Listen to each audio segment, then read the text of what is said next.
तलाक दूंगी मगर मेरी एक शर्त है।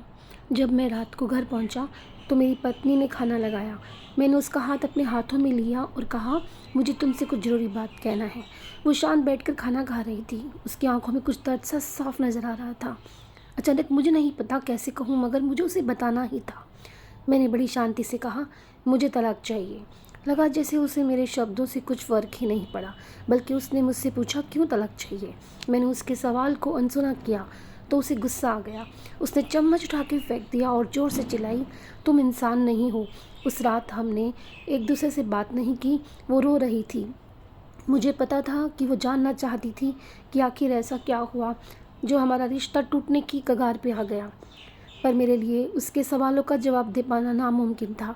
मैं अब किसी और से, प्रिया नाम था उसका, प्यार करने लगा हूँ। अब मुझे उससे प्यार नहीं रहा। मैंने उससे उसके बरसों के प्यार की सज़ा दी थी। भरे मन से मैंने तलाक के पेपर तैयार किए।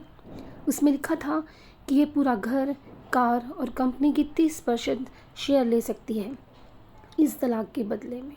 लेकिन उसने उन पेपर्स को देखा और उनके टुकड़े टुकड़े कर दिए। वो औरत जिसने मेरे साथ जीवन के 10 साल बिताए थे, वो आज मेरे लिए अनजान हो चुकी थी।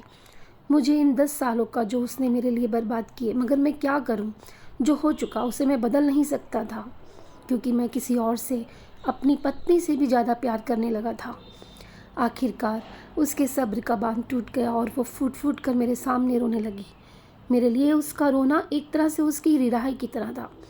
तलाक की ये बात जो कई दिनों से मुझे परेशान कर रही थी, अब बिल्कुल साफ़ हो चुकी थी। अगले दिन मैं घर लेट आया। मैंने देखा कि टेबल पे बैठकर कुछ लिख रही थी।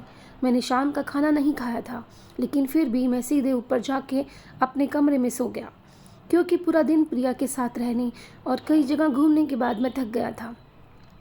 वो शायद रात को उसी टेबल पे लिखते लिखते सो गई थी। सुबह उसने तलाक देने की शर्तें बताई।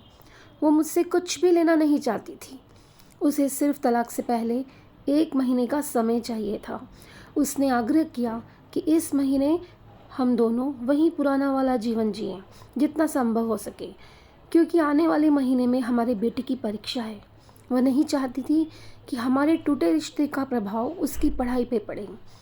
मुझे भी ये ठीक लगा, मगर वो कुछ और भी चाहती थी। जैसे शादी के दिन मैं उसे उठाकर अपने शयन कक्ष तक ले गया था, उसी तरह हर रोज़ 1 महीने तक मैं उसे शयन कक्ष से उठाकर मुख्य द्वार तक ले जाऊं। मुझे लगा ये पागलपन है, मगर इन आखिरी दिनों को थोड़ा अच्छा बनाने के लिए मैंने उसकी यह शर्त स्वीकार कर ली। मैंने प्रिया को अपनी पत्नी की सभी शर्तें बताई तो वो हंसने लगी। उसे लगा मेरी पत्नी कितने भी तरीके अपना ले, तलाक होना तो तय है। मेरी पत्नी और मैं किसी से भी इस दौरान नहीं मिले थे, लेकिन उस दिन जब मैं उस पहली बार उसे उठा के गेट तक ले गया तो हम दोनों काफ़ी अजीब महसूस कर रहे थे। पीछे से हमारा बेटा भी खिलखिलाकर खुश हो रहा था। अगले दिन ये काम थोड़ा सामान्य और आसान हो गया। वह मेरे सीने से लगी थी और मैं उसकी खुशबू महसूस कर पा रहा था। ऐसा लगा जैसे कई दिनों बाद मुझे ये खुशबू मिल रही थी, या फिर कई दिनों से मैंने उसके होने का महसूस नहीं किया था।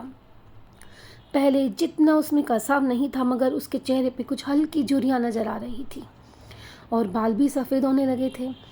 ये वही औरत थी जिसने अपने जीवन के 10 साल मुझे समर्पित किए थे। चौथे दिन जब मैंने उसे उठाया तो वो पुरानी रोमांच वापस लौटने लगी थी। 5वें और छठे दिन वो पुराना प्यार फिर जागने लगा। मैंने प्रिया को इस बारे में कुछ नहीं बताया। अब उसे उठाने और आसान हो गया था। शायद हर रोज़ यह सब करने का मैं आदी हो गया। एक दिन वह अपनी पसंद की साड़ी निकाल रही थी, लेकिन कुछ खास नहीं ढूंढ पाई। उसने सांस भरते हुए कहा कि उसके सारे कपड़े बड़े पड़ने लगे हैं। तब मुझे पता चला कि वह काफ़ी दुबली हो गई है और इसीलिए मैं उसे आसानी से उठा पा रहा। सामने दिल को एक झटका सा लगा। उसने अपने दिल में काफ़ी सारा दर्द छिपा रखा था। पता नहीं कैसे मैं आगे बढ़ा, उसके सिर को छूकर देखा। अचानक हमारा बेटा आया और बोला कि पापा, ये तो मम्मा को उठाकर बाहर ले जाने का समय हो गया है। उसके लिए अपने पापा द्वारा मम्मा को इस तरह उठा के ले जाते हुए देखना जीवन का एक अभिन्न हिस्सा बन गया था। मेरी बीवी ने हमारे बच्चे को बुलाया और ज़ोर से उसे गले लगा लिया। मैंने अपना चेहरा दूसरी तरफ कर लिया। मुझे लगा कहीं मैं अपना निर्णय ना बदल लूँ। मैंने अपनी पत्नी को रोज़ की तरह उठाया और बेडरूम से सिटिंग रूम होते हुए हॉल तक लाया। उसने प्यार से अपने दोनों हाथ मेरी गर्दन के आसपास रख दिए। मैंने उसे ज़ोर से पकड़ रखा था, बिल्कुल हमारे सुहागरात की तरह। मगर उसका इतना कम वजन मुझे परेशान कर रहा था। महीने के आखिरी दिन जब मैंने उसे उठाया तो मेरे लिए एक कदम भी चल पाना मुश्किल हो रहा था। हमारा बेटा स्कूल जा चुका था। मैं अपनी कार से ऑफिस गया और कार से कूदकर बाहर आ गया, बिना कार को लॉक किए। मुझे डर था कि अब एक पल की भी देरी मेरा इरादा बदल देगी। मैं ऊपर गया। प्रिया ने दरवाज़ा खोला और उसने कहा, सॉरी प्रिया। मैंने उससे कहा, मैं अपनी पत्नी से तलाक नहीं लेना चाहता। उसने मुझे देखा और मेरे सिर पे हाथ फेर के कहा, तुम्हें बुखार तो नहीं है? मैंने उसका हाथ हटाया और कहा, सॉरी, अब मुझे अपनी पत्नी से तलाक नहीं चाहिए। हमारी शादीशुदा ज़िंदगी शायद हम दोनों के ध्यान ना देने की वजह से बोरिंग हो गई थी, लेकिन इसका मतलब यह नहीं है कि हम एक दूसरे से प्यार नहीं करते। अब मुझे एहसास हुआ कि जिस दिन मैं उसे शादी करके अपने घर लाया था, उस दिन से जीवन के आखिरी दिन तक मुझे उसका साथ निभाना है। प्रिया के होश उड़ गए। उसने मुझे एक जोरदार चांटा जड़ दिया मेरे मुंह पर। वह रोने लगी और दरवाज़ा अंदर से बंद कर लिया। मैं सीढ़ियों से नीचे उतरा और आके अपने कार में बैठ गया। आगे एक फूल वाले की दुकान पर रुका और अपनी प्यारी पत्नी के लिए एक सुंदर सा गुलदस्ता लिया। दुकानदार ने पूछा, इस पर क्या लिखना है? मैंने मुस्कुराते हुए कहा कि मैं तुम्हें जीवन के आखिरी दिन तक यूं ही उठाता रहूँगा मेरी अर्धांगिनी। उस शाम जब मैं घर आया, हाथों में गुलदस्ता लिए, मेरे चेहरे पर एक मुस्कान थी। मैं ऊपर अपने कमरे की तरफ भाग कर गया, लेकिन जब तक वह मुझे छोड़कर इस दुनिया से जा चुकी थी, हमेशा हमेशा के लिए वो चली गई थी। वो कई महीनों से कैंसर से लड़ रही थी, लेकिन मैं प्रिया के साथ इतना खोया हुआ था कि कभी ध्यान ही नहीं रहा। उसे पता था वे जल्दी ही मुझे छोड़ के जाने वाली है, इसलिए वो मुझे और मेरे बेटे के रिश्ते को टूटने से बचाना चाहती थी। मैं नीच उससे तलाक लेना चाहता था, लेकिन फिर भी उसने मुझे अपने बच्चे की नज़रों में एक प्यारा पति और पिता बना दिया था। जीवन की छोटी छोटी बातें रिश्तों में बहुत महत्व रखती हैं।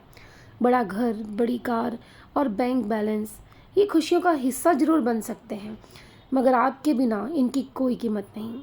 अगर ये कहानी आप पसंद आई हो तो लाइक शेयर करें। मेरे चैनल पे आप पहली बार आए हैं दोस्तों, तो मेरे चैनल को सब्सक्राइब करना ना भूलें। धन्यवाद।